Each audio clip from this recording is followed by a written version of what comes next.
আসসালামু আলাইকুম। এখন আমরা এসএসসি বীজগাণিতিক অনুপাত এবং সমানুপাতের একটি খুব গুরুত্বপূর্ণ একটি অঙ্ক আমরা একটু দেখব। এখন অঙ্কটি আমরা একটু খেয়াল করব যে বলা হচ্ছে সমাধান করো, অঙ্কটার প্যাটার্ন হচ্ছে এটা। তো যারা আমাদের ফেসবুক পেজ থেকে দেখছো তারা অবশ্যই আমাদের পেজটি ফলো দিয়ে লাইক কমেন্ট শেয়ার করো, এবং যারা আমাদের ইউটিউব চ্যানেল থেকে দেখছো তারা অবশ্যই আমাদের চ্যানেলটি সাবস্ক্রাইব করে আমাদের সাথে থাকো। তাহলে এই ধরনের যে যাবতীয় অঙ্ক সবগুলোই তুমি পেয়ে যাবে সাথে সাথে। তো এখন আমরা একটু খেয়াল করি, সমাধান করো 1/√1 - x divided by 1 plus √1 - x is equal to 1/3। এখন এই টাইপের অনেক অঙ্ক আছে, আমি শুধু একটা করে দেব। তো এই অঙ্ক আমরা খেয়াল করব, সমাধান করো এটা আমরা লিখলাম। এখন এই টাইপের অঙ্ক যখন থাকবে যে হর লব এই ধরনের একটা ফ্র্যাকশন আমরা সরাসরি ক্রস গুণ করতে পারছি না, ক্রস গুণ করলে অঙ্কটা অনেক বড় হয়ে যায়। তো সেক্ষেত্রে আমরা যেটা করব, যোজন বিয়োজনের আমরা আশ্রয় নেব। গুণ করলে অনেক সময় বড় হয়ে যায়, এই জন্য বড় যেন না হয় এবং খুব সহজে করার জন্য আমরা যোজন বিয়োজনের আমরা আশ্রয় নেব।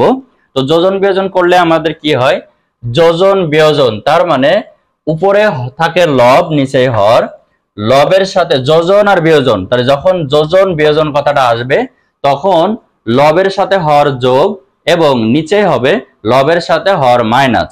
খেয়াল করি আমরা একটু, আমরা যদি যোজন বিয়োজন করি তাহলে 1 - √1 + x যোজন বিয়োজন, তার মানে নিচেরটা এখন উপরে যোগ হবে 1 + √1 - x divided by 1 - √1 - x minus 1 - √1 - x, অর্থাৎ এই যে যোজন আর এই হচ্ছে বিয়োজন।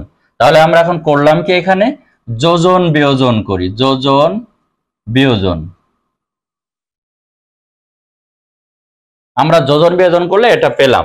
এখন আমরা দেখব যোজন বিয়োজন করার শর্ত হচ্ছে কিছু কাটাকাটি করে ছোট করা। এখন এইখানে আমরা যেটা দেখছি -√1 - x আর +√1 - x একই জিনিস আছে, তাহলে আমরা কেটে দিলাম।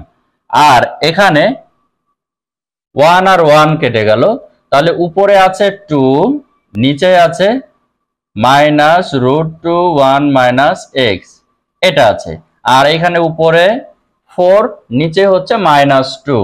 এখন যদি আমি ক্যালকুলেশন করি তাহলে আমরা একটু খেয়াল করি, এই 2 কেটে যায়, এই 2 আর এই 2 হয় মাইনাস মাইনাস কেটে যায়, তাহলে 1/√1 - x থাকে ডিভাইডেড বাই শুধু 2 থাকে। এখন যদি আমি এটাকে আবার একটু বর্গ করি, কারণ আমার এখানে রুট আছে, এই √ কে উঠিয়ে দেওয়ার জন্য অবশ্যই আমি বর্গ করব এই √ উঠানোর জন্য। তাহলে যদি আমি বর্গ করি, বর্গ করলে আমাদের আসে কি √ আর থাকবে না। আমি প্রসেসটা একটু খেয়াল বলে দেই, √1 - x এই যে বর্গ করব মানে এটারও ইজ ইকুয়াল টু এই যে 2 বর্গ করে। এখানে আমরা একটা সাইড নোট ইউজ করব যে বর্গ করে পাই। বর্গ কেন করছি, যখন অঙ্কের ভিতরে √ থাকে সেই √ কে ওঠানোর জন্য অবশ্যই আমরা বর্গ ব্যবহার করব। তাহলে এখানে ক্যালকুলেশন করলে যেটা আছে 1/1 - x ইজ ইকুয়াল টু 4। এখন আমরা যদি এটা ক্যালকুলেশন করি, এখানে যেহেতু ক্যামেরায় কেটে যাবে আমরা একটু সাইডে যাই, এখান থেকে আমরা একটু এখানে আসব, যে 1/1 - x ইজ ইকুয়াল টু যেহেতু 4 আছে, আমি একটু ক্রস গুণ করি, ক্রস গুণ করলে 4 - 4x ইজ ইকুয়াল টু 1। এখন এইখানে ক্যালকুলেশন করলে 4 - 1 করে যদি, আর ওইখানে 4x আমি ওই পাশে নিয়ে গেলাম। এখন এইখানে 3, এটা 4x। এখন আমি x ইজ ইকুয়াল টু কি লিখতে পারি কিনা, 3/4 অবশ্যই লেখা যায়, x ইজ ইকুয়াল টু 3/4। এটি হচ্ছে আমাদের সমাধান, x এর মান হচ্ছে 3/4।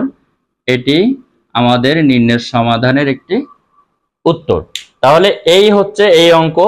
যখন এই ধরনের অঙ্ক থাকে √ বা অনেক বড় বড় ফাংশন, তখনই আমরা যোজন বিয়োজনের আশ্রয় নিই, আর যোজন বিয়োজন নিলে এই ধরনের বড় অঙ্ক খুব সহজে করা সম্ভব হয়।